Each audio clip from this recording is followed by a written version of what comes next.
Марк Мэнсон. Бәріне қолыңды бір сілте, немесе өміріңді жеңілдету өнері. Әр адам өз сенімінің сәулетшісі. Бұлай жасап көр. Бірнеше адамды түймешені басу үшін батырма орналасқан бөлмеге апарып, арнайы орындарға жайғастыр. Содан кейін оларға батырмаларды басатын әлде бір дұрыс алгоритмді таңдаса, бір ұпай жинағанын көрсететін шам жанатынын айт. Олардың жарты сағат ішінде қанша ұпай жинай алатынын көрейік. Психологтар осындай тәжірибе жүргізген кезде өздері күткен нәтижеге қол жеткізген. Адамдар орындыққа отырып, алған ұпайды көрсететін шам жанғанша барлық батырмаларды жобалап басып шығады. Сосын олар логикаға сай көбірек ұпай жинау үшін өз әрекеттерін қайталауға тырысады. Бірақ шам жанбайды. Сынаққа қатысушылар енді әлде қайда күрделі жүйені пайдалана бастайды. Айталық, алдыңғы батырманы 3 рет, содан соң келесі батырманы 1 рет басып, 5 секундтай күтеді. Артынша өздері күткен шам да жанады. Міне, тағы бір ұпай. Көп ұзамай бұл әдісте істен шығады. Бөлмедегілер мәселе батырмада емес шығар деп ойлана бастайды. Бәлкім отырысымызға қатысты болар. Немесе аяқтың тіреуішіне байланысты ма?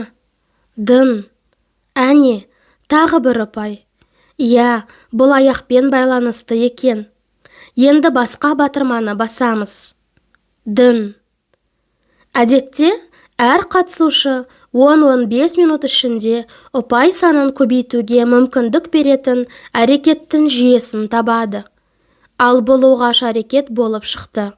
Бір аяқпен тұру, немесе батырмаларды белгілі бір уақыт аралықтарымен басып, оған қоса белгілі бір бағытқа қарап отыру сияқты ерекше әдістерді қолдану керек.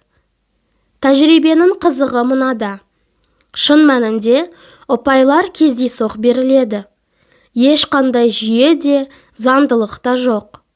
Арасында шам дыңылдап, өз-өзінен жанғанда, түймешіктерді басып отырған қатысушылар тапсырманы дұрыс орындап, соның нәтижесінде ұпай жинап жатқан екенмін деп ойлайды. Сонымен, тәжірибенің мәні неде? Тәжірибе адам санасының шындыққа жанаспайтын сандырақты қаншалықты тез ойлап тауып, оған қалай сенетінін көрсетеді. Бұл әрекетті бәріміз тамаша орындай алады екенбіз. Әрбір қатысушы тәжірибені ойдағыдай аяқтап, жеңіске жеттім деген оймен бөлмеден шығады. Әр қайсысы өзіне ұпай жинауға мүмкіндік берген мінсіз жүйені тапқанына сенеді. Бірақ олардың ойлап тапқан әдістері әрбір жеке адам сияқты ерекше. Бір кісі өзінен басқа ешкімге түсініксіз батырмалардың ең ұзақ жүйесін тапса, тағы бір жас қыз ұпай жинау үшін бөлменің төбесін бірнеше рет тоқылдатып ұру керек деп шешті. Қабырғаның төбесін ұрамын деп қайта-қайта жоғарыға секірген әлгі қыз тәжірибе өткен бөлмеден әбден сілесі қата шаршап шықты. Біздің ми мағына іздейтін машина. Ми екі немесе одан да көп оқиғалардың арасындағы байланысты іздейді. Соның нәтижесінде пайда болған дүниені біз мағына деп қабылдаймыз. Батырманы басып, жарықты көргендіктен, батырманы басу арқылы жарық жанды деп шешеміз. Бұл мағынаның негізі. Батырма, жарық. Жарық, батырма. Орындықты көріп, оның сұр екенін байқаймыз. Дереу миымыз түс, сұр және зат орындық арасында байланыс жасап, орындық сұр түсті деген мағына береді.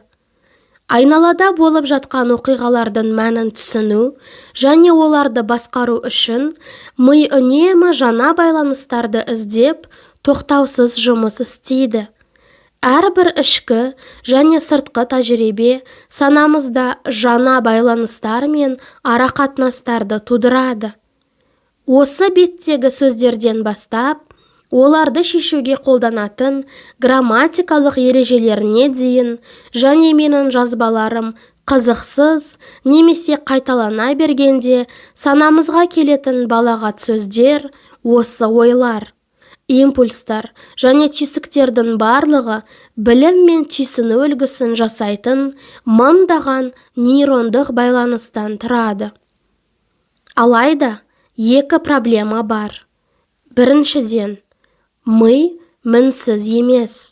Біз әрқашан дұрыс көріп естімейміз. Оқиғаларды оңай ұмытып қаламыз. Кейде оларды дұрыс түсінбейміз. Екіншіден, біз өзіміз үшін мағынаны қалыптастырғаннан кейін, ми осы мағынаны ұстануды көздейді. Біз санамыз құрған мағынаға тәуелдіміз және одан қол үзгіміз келмейді. Бұл мағынаға сай келмейтін дәлелдерді көрсек те, көбіне оларды елемей, табылған мағынаға сенуді жалғастыра береміз. Бір кездері әзілкеш Эммо Филлипс айтқандай, мен адамның миы ағзадағы ең керемет орган деп ойлайтынмын.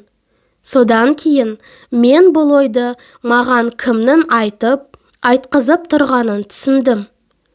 Өкінішке қарай, біздегі білім мен сенімдердің көпшілігі миға тән туа бітті кемшіліктер мен теріс түсініктердің нәтижесі. Құндылықтарымыздың көпшілігі әлемге тән емес оқиғалардың немесе өткенді дұрыс түсінбегеніміздің нәтижесі болып табылады. Бұдан қандай қорытынды жасауға болады? Біздің сенімдеріміздің көбі қате. Нақтырақ айтсақ, барлық сенім қате.